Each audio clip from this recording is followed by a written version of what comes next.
Despite not completing the sweep on Sunday, the Cardinals still had a very successful weekend trip in Cincinnati, taking 2 out of 3. Lot of improvements on the pitching side. The bullpen was locked down. The Cardinals are trending in the right direction in a lot of different ways. Breaking down the series today, as well as previewing this upcoming Mets series, because it's only the second time this season the Cardinals have faced a real playoff caliber type team.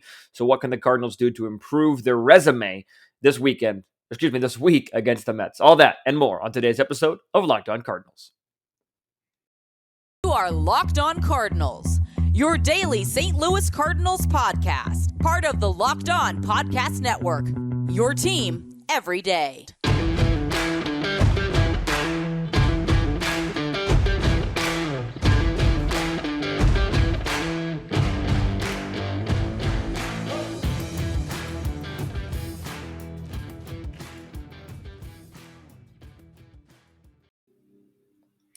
Hello and welcome into Locked On Cardinals for Monday, April the 25th of 2022. I am Lucas Smith, host of the show at LJ Fastball on Twitter. Today's episode is brought to you in part by BetOnline.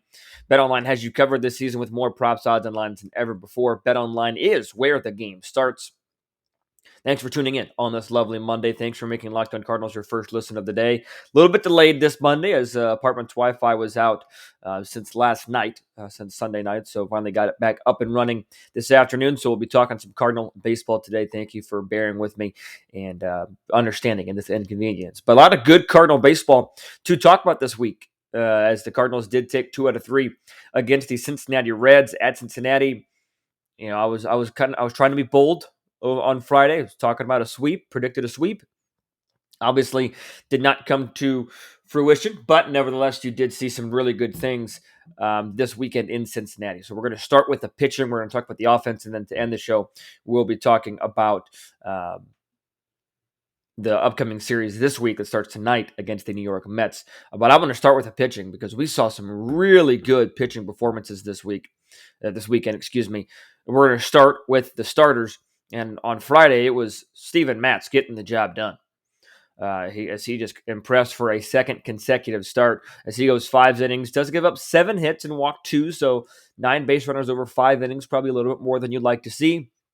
But just the 1 earned run, he struck out 6. And what was huge from the Cardinals' perspective were the ground balls that he was able to get. 7 ground outs by Steven Matz, 2 double plays. One went from Sosa, Edmund Goldschmidt. The other, around the horn, Arenado, Edmund Goldschmidt. And when this Cardinal team turns double plays, no matter how difficult it is, they make it look awfully easy. Steven Matz apparently listens to this show, or at least just knows his success in terms of trying to keep the ball on the ground. And yeah, you might like to see him go 6, 7 innings instead of just 5, but 80 pitches over 5 innings. Like I said, 7 hits, a little tall, but at the end of the day, Steven Matz is giving you stuff he can continue to build off of, right? Steven Matz is somebody that maybe hasn't put it all together for a long, dominant start, but has put together a couple of really nice starts and has impressed early on in his Cardinal tenure. And has become, at least through a couple starts, pretty reliable for the St. Louis Cardinals. After 2 starts, you pretty much know what you're going to get from Mr. Matz. Or 3 starts, excuse me. 1 really bad one, the other 2 have been really good. So the key for Matz is to simply just keep it up. He is somebody that is going to be successful in this Cardinal uniform. I've said that from day one. If he's able to do what he does best consistently, and that is keeping the ball on the ground. He was able to do that on Friday. Cardinals offense was able to get just enough with 2 runs in that 4th inning for the St. Louis Cardinals to back up Matz. And it was a solid game plan for Steven Matz against the Cincinnati Reds. So that was a good, positive win for the Cardinals. And then you move on to Saturday, more good pitching as the Cardinals shut out the Reds, largely in part due to Dakota Hudson. As he was phenomenal, might be a bit much, but he was really, really good. He went 6 2/3. He only gave up 2 hits. He did walk 4, but he also struck out 4. The big number to me, no earned runs. He himself got 8 ground outs to 2 flyouts, so he was also keeping the ball on the ground. 2 double plays turned behind him. He even got some help with Harrison Bader on a laser from center field to nab a Reds runner at third base. 2 good starts by Matz and Hudson. These are 2 starters that did not have good good time first round through the rotation. Dakota Hudson really hadn't had a good time at all, even through his second start. But this start on Saturday, once again, he has something now to build off of. Dakota Hudson, I think, has the capability to be a really good starter for the St. Louis Cardinals this year. Hasn't shown it a ton yet, but this is a good, positive start. Step in the right direction for Dakota Hudson. Dakota Hudson has a lot of movement, a lot of tail in his sinker. I think that's why he gets into trouble sometimes with the walks. But when he's throwing ball in the strike zone, keeping the ball on the ground, phenomenal. Has the potential to be really, really good. And the Cardinals, the big theme of today's show is the Cardinals taking care of business. In baseball, the biggest key to success, in my opinion, from seasonal standpoint, game 1 to game 162, winning series. And the Cardinals won the series at Miami. They didn't pull out the sweep, but they won the series. The Cardinals won the series against Cincinnati.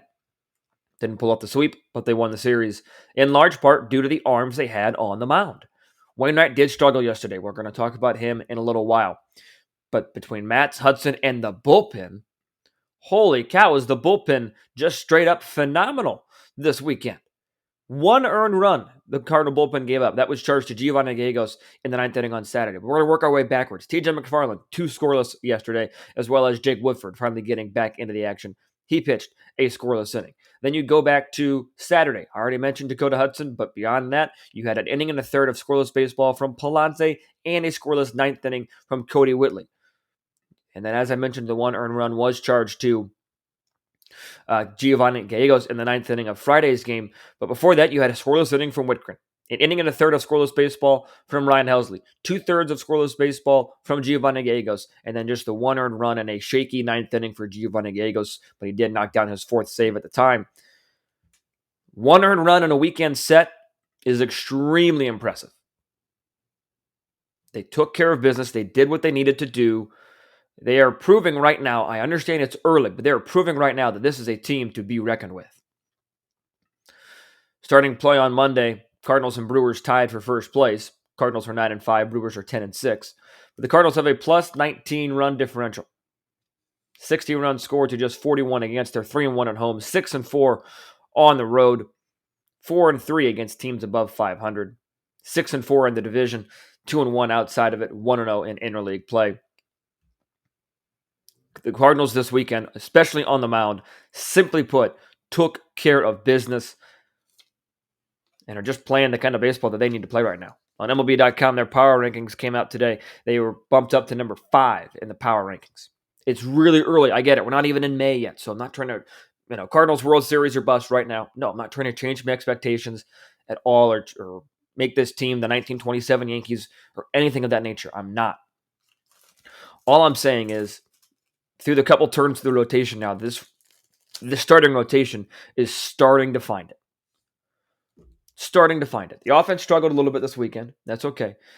But when you look at the schedule upcoming for the St. Louis Cardinals, it doesn't get any lighter. You have a 3-game set this week against the Mets. Then you have a 4-game set against the Diamondbacks this weekend. A 3-game set, 1 at home against Kansas City, and then 2 on the road. And then a 4-game set at San Francisco before their next off day. Their next scheduled off day on May the 9th.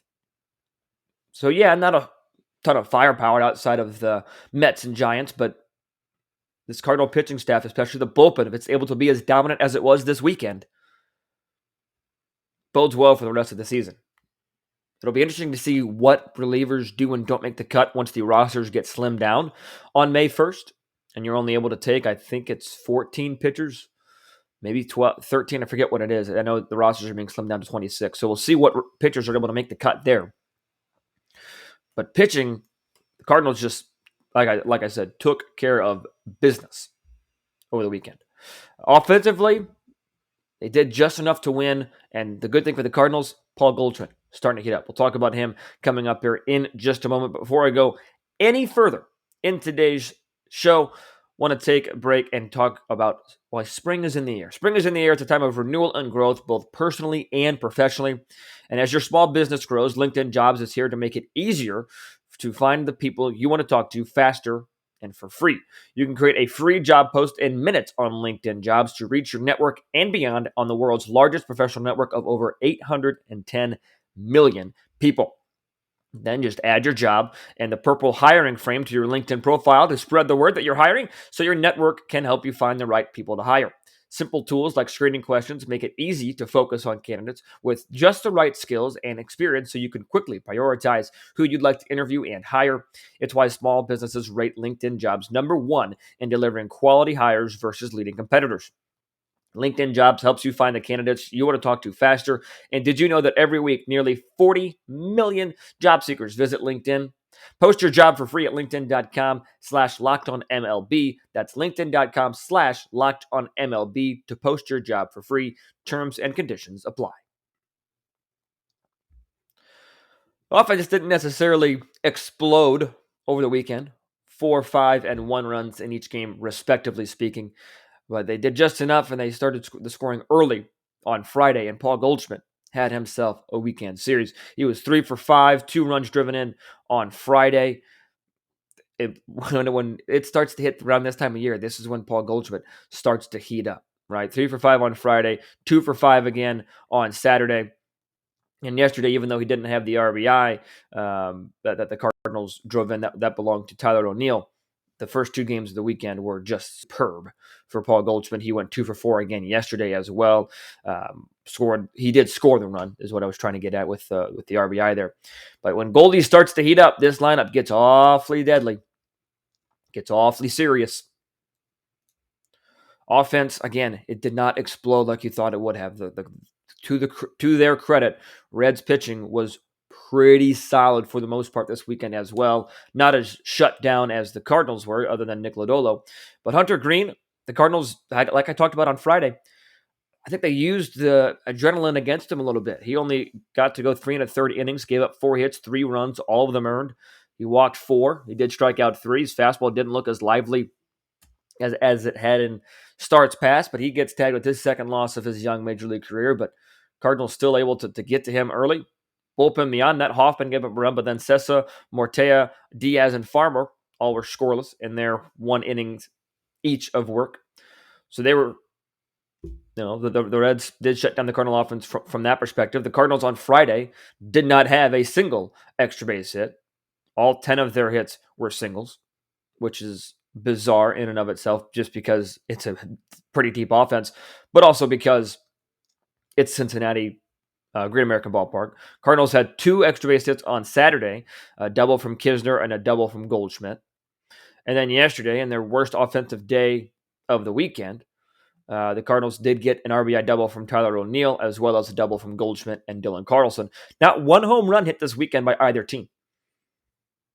So I think from the Cardinals standpoint, I'll let Jeff and Steve talk about the Red standpoint of Locked On Reds. But from the Cardinals standpoint, they're not relying on the home run ball like they were the first week or so of the season.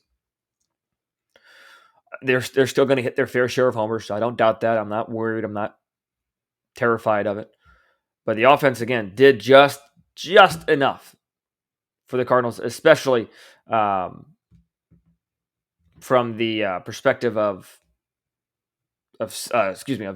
Saturday when they won 2-1.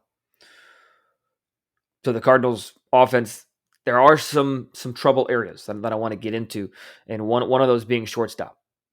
Sosa and DeYoung are kind of battling right now for that starting shortstop position. I said 2-1, I meant 4-2 earlier, excuse me. But the shortstop position, in my opinion, could be up for grabs, because DeYoung, while he's looked good in certain at-bats, the numbers just aren't there for Paul DeYoung right now. Plain and simple. I understand it's early. I understand you could look too deep into numbers, not enough. But starting your season 5 for 36 with 1 home run, 4 runs driven in, that's just not going to cut it. 5 for 36, he struck out 15 times in the last 15 games.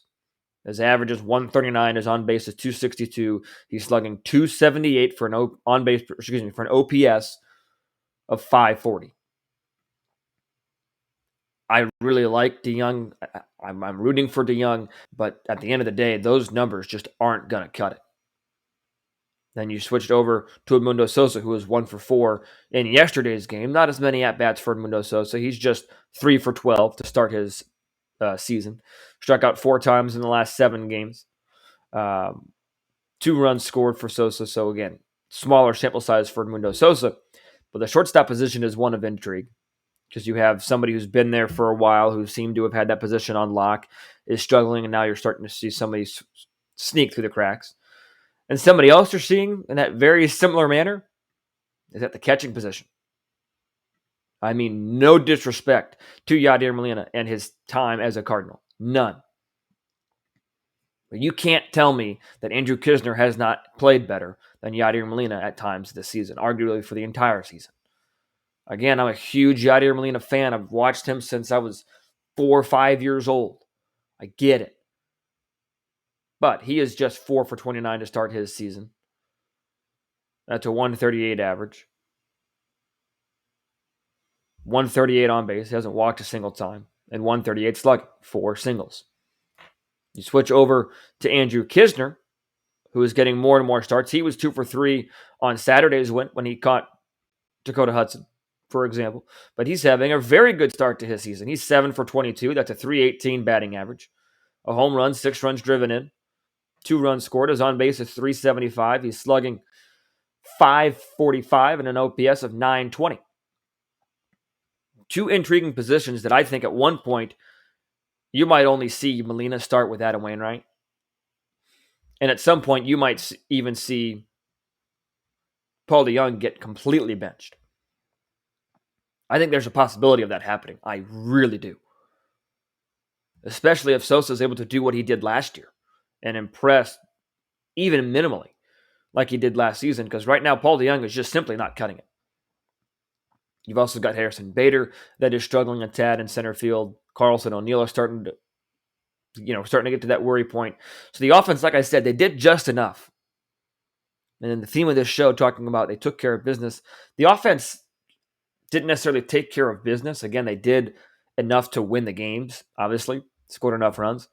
But against the Reds, you need to leave no doubt, offensively speaking. Period.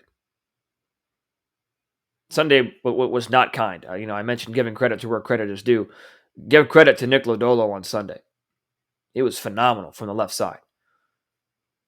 Umpire was questionable, but we'll leave that for everybody else's discussions.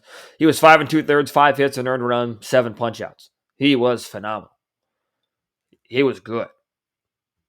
He was pretty efficient, threw 79 pitches in those 5 2/3 of an inning, 57 of those for strikes. So the offense, again, they did enough to win. You got to be happy with that, but you also have to wonder what's the next step, or what's the next level, I guess I should say, for the Cardinal offense. Is there another level, or are they going to have to rely this heavily on their pitching the whole year? Because Sunday was not kind to the offense, and Sunday was also not kind to Adam Wainwright. And there's an argument that Sunday we saw one of Oliver Marmol's first real management blunders.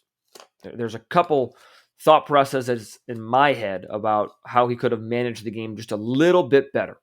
And again, hindsight is 20/20. I understand that. But Adam Wainwright, even though he was able to gut through 5 innings and keep his team in the game, he didn't have it yesterday. He did. Five innings was his total line. 8 hits, 4 earned runs, 3 walks, and 3 strikeouts. So when you look at should the Cardinals have taken him out earlier, or should Oliver Marmol have taken him out earlier, we go to the 6th inning. Leadoff double by Tommy Pham on a hang and breaking ball. Then Adam Wainwright uncorks a wild pitch. Joey Votto walks. So you got runners on first and third, nobody out, and a left-handed hitting Colin Moran up next.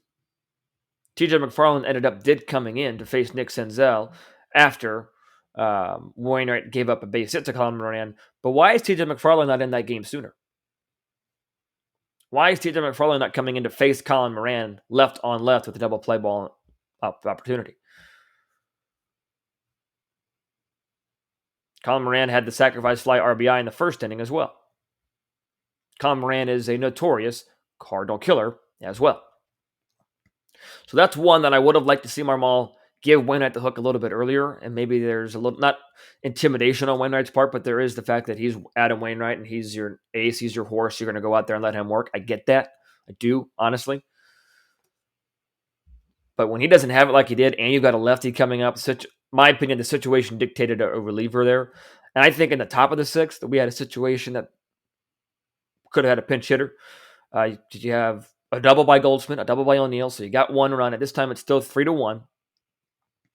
Then Nolan Arenado gets out, and then a right-hander comes in for the Cincinnati Reds in Tony Santillan. Apologies if I'm pronouncing that name wrong. And then Albert Pujols comes to the plate. I understand that, and I've talked about this before, I understand that he is going to need at-bats against right-handed pitching. I understand that matchups could dictate that. I still think in that when you have a run-scoring opportunity, and Albert did not look good against Nick Lodolo as well. I mean, he just didn't. Albert ended up popping out, but he was 0 for 2 anyways against Lodolo with a strikeout on a check swing. I think we could have seen a pinch hitter there, and that would have been the better option. So I really have liked Marmol early in this season. I just thought on Sunday we saw a couple moments of, well, what are we doing here? So Cardinals, again, took care of business overall this weekend, especially on the mound. There are a couple of areas of concern that I just talked about when you're talking about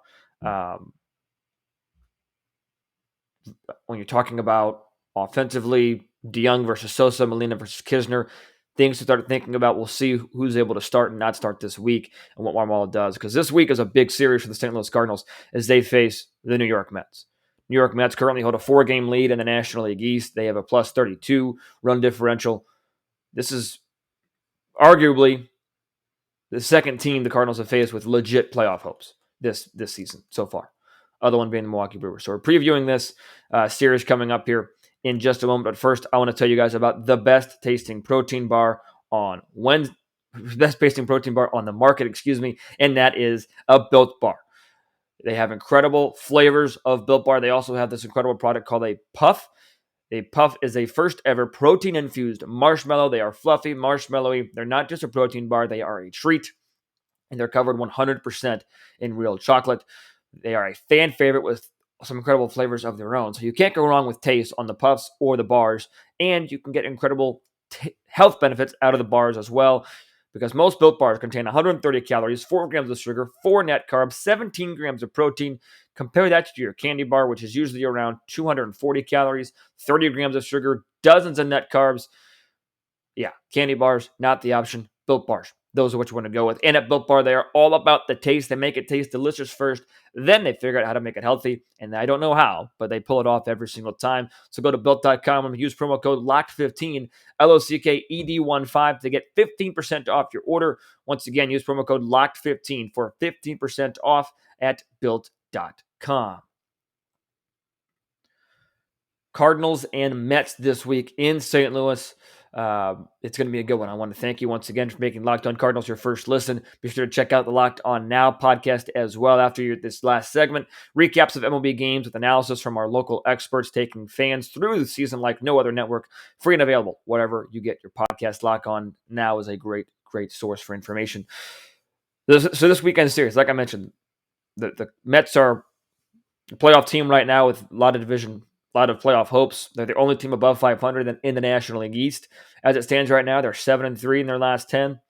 Like I mentioned, plus 32 run differential early in the season, but they have impressed early in the season.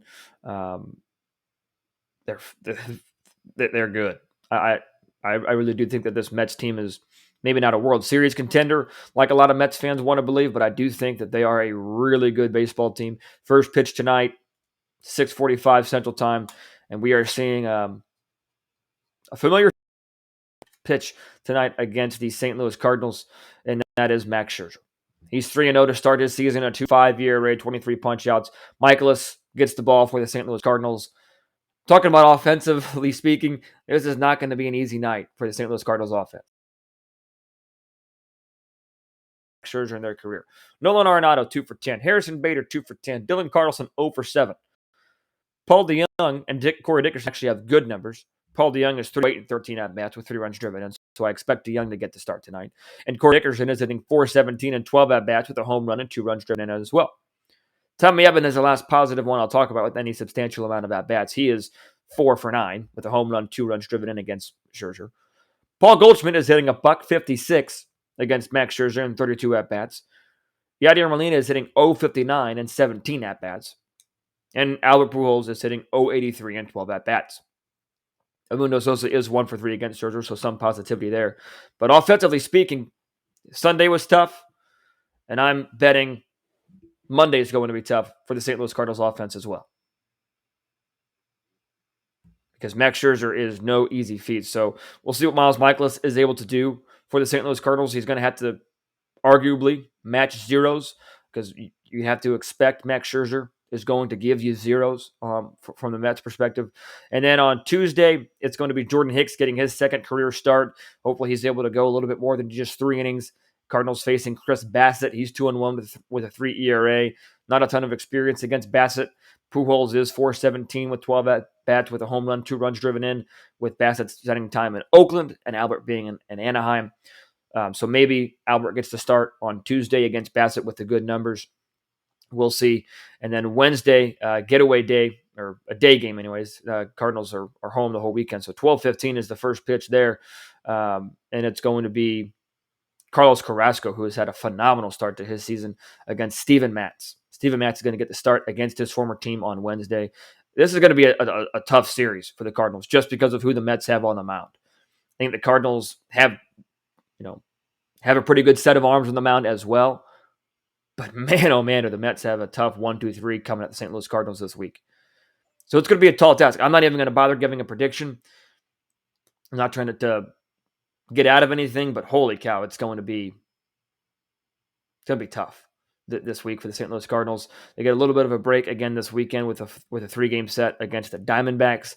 I hate to say a break because it's still a major league team. But again, the Cardinals have shown so far that they're at least in the conversation for a playoff team, for a division title. They've played well against the division. This is another division winner at the time right now, right? First place in the division, in their division. They've taken care of business on the road against the Marlins and the Reds. Now it's time for the Cardinals to try and go take care of business against the New York Mets. Thank you for making Locked On Cardinals your first listen. Apologies for a little bit of a delay. Tomorrow I'll be recapping this one against Max Scherzer, as well as be going in depth more to what tomorrow's starter brings, going in depth with Chris Bassett and previewing that matchup. Talking about the game tonight. Hopefully it's a good one. Hopefully Cardinals are able to stay competitive against Max Scherzer. Offense has got to wake up this week if the Cardinals want to find success against the Mets. Plain and simple. So until I talk to you guys the next time, be sure to stay safe, stay well, and have a fantastic rest of your day.